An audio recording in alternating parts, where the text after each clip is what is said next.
ఈనాడు పేపర్లో రాసిందే నిజం అనుకునేవాళ్ళు. ఏది వైస్రాయ్ హోటల్ దగ్గర 10 మంది ఎమ్మెల్యేలు అంటే 100, అమ్మో 100 మంది. ఇప్పుడు ఏంది, ఈనాడు ఆ రోజు ఏమి రాసింది, ఈనాడు ఈరోజు ఏమి రాసింది. ఆ రోజు రామోజీరావు ఎలా తల ఎగరేస్తున్నాడు, ఈరోజు ఎలా బెడ్ మీద పడుకున్నాడు, నాడు నేడు.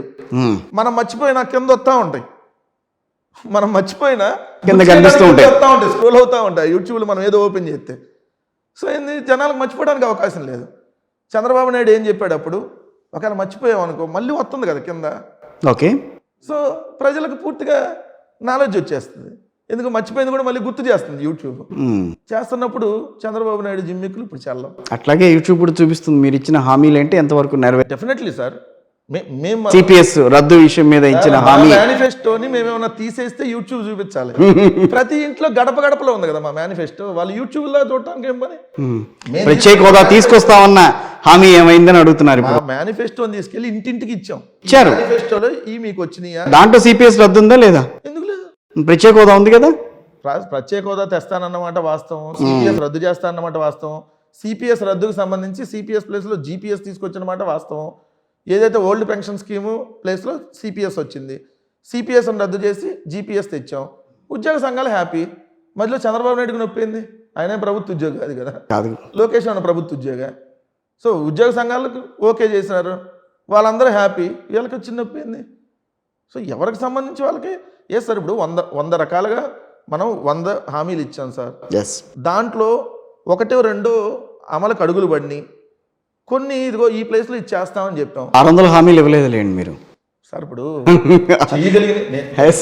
నేను కూడా అదే, నేనేం తప్పనట్లేదు కదా, 600 హామీలు అయితే ఇవ్వాల, చేయగలిగిందే చెప్పారు.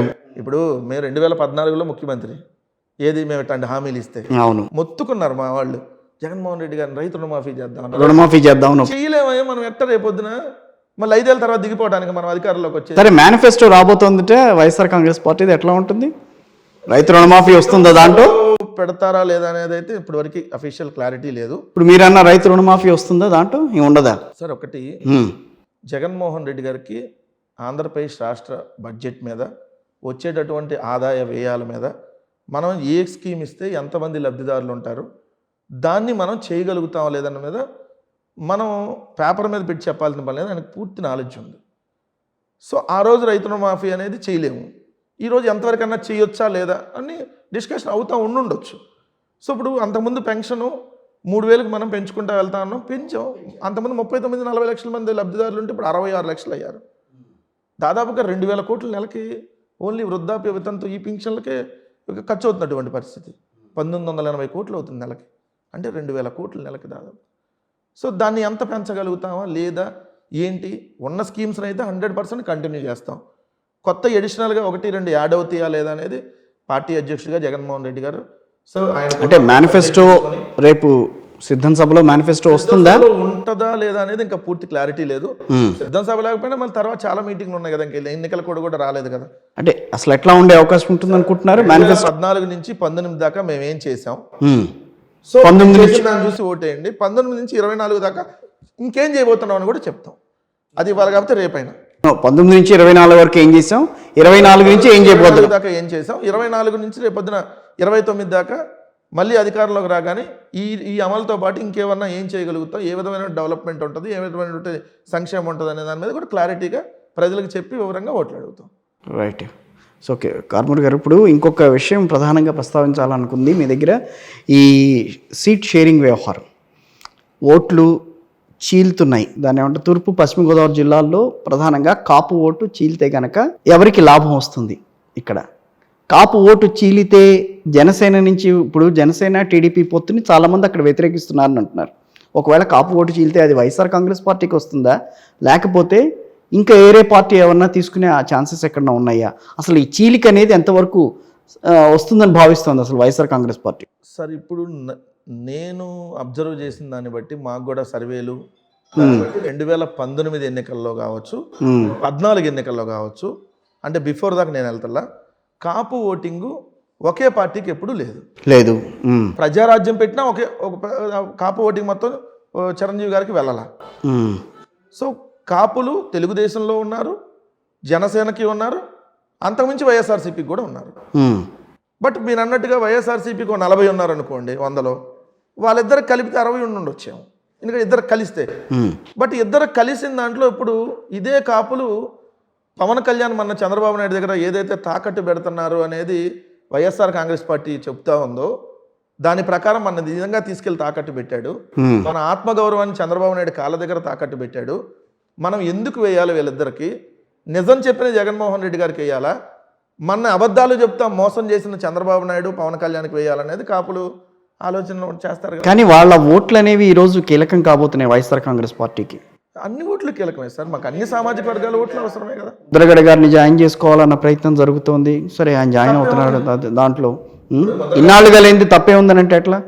4 ఏళ్లుగా మీరేం మాట్లాడింది, 4.5 ఏళ్ళుగా ఆయన మాట్లాడకుండా మీరు మాట్లాడకుండా ఎలా ఉంటుందంటే సార్, జోగి గారు అబ్బాయి వచ్చి ఒకేసారి ఉన్నట్టుండి వైఎస్ఆర్ కాంగ్రెస్ పార్టీలో జాయిన్ అవటం, ఇవన్నీ కూడా కొంచెం అంటే ఏదో రకంగా కాపు ఓటుని కొంచెం మళ్ళీ. ఇంకోటి చెప్పండి, హరిరామరాజు గారి అబ్బాయి మొట్టమొదటి అసలు వైఎస్ఆర్ కాంగ్రెస్ పార్టీలోనే ఉన్నాడు 2014. అది ఎప్పుడో అది తర్వాత వెళ్ళిపోయారు, తర్వాత పార్టీలోకి వెళ్ళారు. అవును సార్ ఒక్క మాట నేను చెప్పేది ఏంటంటే, ముద్రగడ పద్మనాభం గారిని అవమానపరిచారు, ఇదైతే వాస్తవం. తెలుగుదేశం ప్రభుత్వం ఉన్నప్పుడు ఘోరంగా అవమానపరిచింది, టార్చర్ చేసింది ముద్రగడ గారిని. సరే, అదైపోయింది. తర్వాత ఇప్పుడు పవన్ కళ్యాణ్ ఇప్పుడు ఏ ప్రాతిపదికన ముద్రగడ గారు లోపలికి వస్తున్నారు? మీరేమి ఆఫర్ చేస్తున్నారు ఆయనకి? అన్కండిషనల్ గా. అన్కండిషనల్ అన్న తప్పే ఉంది, బయట చెప్పరా అవేమి?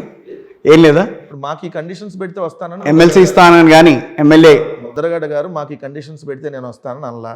ఓకే, ముద్రగడ గారికి అక్కడ అవమానం జరిగింది. మా పార్టీలో ఉన్న కాపు నాయకులు ముద్రగడ గారిని మనం ఆహ్వానం, మరి అలాగే జోగి గారిని కూడా చేర్చుకోవచ్చుగా అని చెప్తాను. ముద్రగడ గారిని మన పార్టీలో జాయిన్ చేసుకున్నాం, మన పార్టీలోకి ఆయన మనం ఆహ్వానిస్తే వస్తారని మా పార్టీలో ఉన్న కాపు నాయకులు, ఆ జిల్లాకు సంబంధించిన నాయకులు వాళ్ళు చెప్పారు అధిష్టానానికి. చెప్పినప్పుడు డెఫినెట్లీ ఎవరైనా వస్తానంటే వద్దనరు కదా. సో మనం ఆయనకి గౌరవంగా మనం వెళ్ళి ఇన్వైట్ చేస్తే ఆయన వచ్చే అవకాశం ఉంది. పవన్ కళ్యాణ్ ఎలానే గౌరవంగా వస్తానని చెప్పి మాట తప్పి చంద్రబాబు నాయుడు దగ్గర 10 సార్లు వెళ్ళి కలిశాడు. పక్కన రాజమండ్రి వచ్చినా భీమవరం వచ్చినా కనీసం ముద్రగడ గారి దగ్గరికి వెళ్ళలేదు. సో ఆయన్ని ఘోరంగా అవమానించారు. సరే, ఆయన పవన్ కళ్యాణ్ గారు అసలు సలహాలు ఇవ్వకండి నాకు, మీరెవరు సలహాలు ఇవ్వడానికి అన్నాడు ఆయన మొన్న కూడా. వెళ్ళారు, మాట్లాడారు. రెండోది ఒకటి సార్, అక్కడ ఎట్లా ఉంటే ఒక వ్యక్తుల్ని మనం తీసుకునేవాలి పార్టీలో అన్న దాని మీద కంప్లీట్గా జగన్మోహన్ రెడ్డి గారి నిర్ణయం బట్టి ఉంటుంది. సో దాంట్లో ముద్రగడ గారు మాకేం శత్రువు కాదు కదా. అంతకుముందు కూడా తెలుగుదేశమే ఆయన టార్చర్ పెట్టింది. మేము ఆ రోజు కూడా మేము ముద్రగడ గారికి మద్దతు తెలిపాం. ఎందుకంటే ఆయన కాపు రిజర్వేషన్ మీద పోరాడుతున్నప్పుడు, ఎస్ అది చంద్రబాబు నాయుడు ఇస్తానని చెప్పిన దాని మీద పోరాడుతున్నప్పుడు మీరు వాళ్ళ కుటుంబాన్ని అలా ఇబ్బంది పెట్టకూడదని మేము ఆ రోజు కూడా చెప్పాం. సో మేము ఇవ్వలేమని కూడా చెప్పాం. అదే విషయంలో మేము ఇవ్వలేము కాపు రిజర్వేషన్లు కూడా చెప్పాం. మేము అదే గోదావరి జిల్లాలో ప్రకటించాం. మా చేతిలో లేదు, అది మేము ఇచ్చే అంశం కాదు, మేము దానికి మాకు చేయలేని అంశం అని చెప్పాం. ఆయనకు వ్యక్తిగతంగా మేము గౌరవిస్తాం. ఇప్పుడు కూడా ఆయన పార్టీలోకి రావాలని ఆలోచనలో ఉన్నారు. మా వాళ్ళు వెళ్ళి ఇన్వైట్ చేశారు, ఆలోచనలో ఉన్నారు. సో పార్టీలోకి వచ్చేటటువంటిది ఉంది. ఐ థింక్ 1 వీక్లో జాయిన్ అవుతారని అంటున్నారు. బట్ ఏ కండిషన్స్ ఆయన కూడా పెట్టలేదు, కండిషన్స్ లేవు, నార్మల్గా పార్టీలో జాయిన్ అయ్యి. సో కాపు ఓటు బ్యాంక్ అనేది వైఎస్ఆర్ కాంగ్రెస్ పార్టీ ఏదో రకంగా అందిపుచ్చుకునే ప్రయత్నం అయితే చేస్తుంది. ముందు ఆల్రెడీ ఉంది, నేనేం కాదనట్లు ఉంది, చేస్తాం, దాంట్లో ఉంది. అంటే ఏది టీడీపీ జనసేన కలిసిన తర్వాత పవన్ కళ్యాణ్ మీద ఎవరైతే కొంత కోపంగా ఉన్నారో వాళ్ళంతా వైసీపీకి వచ్చి రావాలన్న ప్రయత్నం. సార్ ఆత్మగౌరవం ఎక్కడుందో అక్కడ ఉండమంటున్నాం సార్. కాపులను అవమానపరిచిన పార్టీలో, కాపు నాయకుడు రంగా గారిని చంపిన పార్టీలోనో, లేదంటే కాపు నాయకుడు రంగా గారికి చంపినటువంటి పార్టీకి ఒక కాపు నాయకుడిగా మద్దతు ఇస్తున్నటువంటి పవన్ కళ్యాణ్ దగ్గర, రంగా గారు అంటే గుర్తొచ్చింది, రాధాకృష్ణ గారికి ఇస్తున్నారా? రాధాకి నాకు తెలిసి లేదనుకుంటున్నాను సార్. మచిలీపట్నం ఇస్తామన్నట్టు లేదు, మచిలీపట్నం ఆల్రెడీ అనౌన్స్ చేసి అయిపోయింది కదా, ఇంక లేదు. డాక్టర్ గారికి సింహాద్రి, అవును, ఆయన డాక్టర్ గారికి అనౌన్స్ చేశారు.